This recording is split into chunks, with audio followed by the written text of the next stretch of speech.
எம்ஜிஆரை சந்திக்க இங்கிலாந்து இளவரசர் சார்லஸ் ஒரு முறை நேரில் இருந்துட்டு வந்திருக்கிறாரு. அவர் வந்த உடனே அவருக்கு தேவையான அனைத்து காரியங்களும் எம்ஜிஆர் செய்து அவருக்கு ராஜபோக வரவேற்பை இருந்துட்டு கொடுத்து அவரை உபசரித்து இருந்திருக்கிறாரு.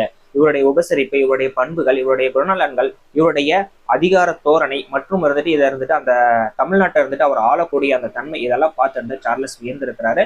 அப்போ எம்ஜிஆர் இருக்கும் இடத்திற்கு கூட்டி சென்ற அவர்கிட்ட இருந்துட்டு சார்லஸ் கேட்டிருக்கிறாரு, இவர் ராஜ பரம்பரையை சார்ந்தவரா அப்படின்னு சொல்லிட்டு. அதற்கு அவர் இருந்துட்டு கிடையாது, இவர் ரொம்பவும் ஏழ்மையான குடும்பத்தை சார்ந்தவர் அப்படின்னு சொல்லியும் அவர் ஆரம்ப கட்ட காலத்துல பட்ட கஷ்டத்தையும் பிறகு அவர் நடிகராக மாறினது, இப்ப முதலமைச்சராக இருக்கிறது, அவர் மக்களுக்கு செய்யக்கூடிய சேவைகள் இவை அனைத்தையுமே இருந்துட்டு சொல்லியிருக்கிறாங்க.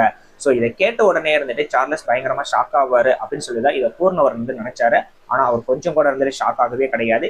இதற்கு முந்தைய பிறவில இவர் ராஜ பரம்பரையை சார்ந்தவரா இருந்திருக்கணும், அல்லது இவருடைய வம்சம் இருந்துட்டு ராஜ பரம்பரையை சார்ந்ததா இருக்கணும் அப்படின்னு சொல்லியிருக்கிறாரு. ஏன்னா அவருடைய ஒட்டுமொத்த குணாதிசயங்களும் சரி, அவருடைய கேரக்டர், அவருடைய செயல்பாடுகள் எல்லாமே ஒரு ராஜ பரம்பரையை சார்ந்தவர் போல இருக்கு அப்படிங்கிறத ஆணித்தனமா இருந்துட்டு பாத்தீங்க அப்படின்னா இங்கிலாந்து இளவரசர் வந்துட்டு நம்புறாரு. உலகையே ஆண்ட ஒரு இளவரசர் இருந்துகிட்டு எம்ஜிஆர் ராஜா அப்படின்னு சொல்லிட்டு போனது எம்ஜிஆருக்கு மட்டும் இல்ல, தமிழ்நாட்டு மக்களுக்கும் இப்பேற்பட்ட ஒரு மனிதர் நமக்கு முதலமைச்சராக கிடைத்திருந்தாரு அப்படிங்கிறத நினைக்கும் போது பெருமையாவே இருந்துட்டு இருக்கு.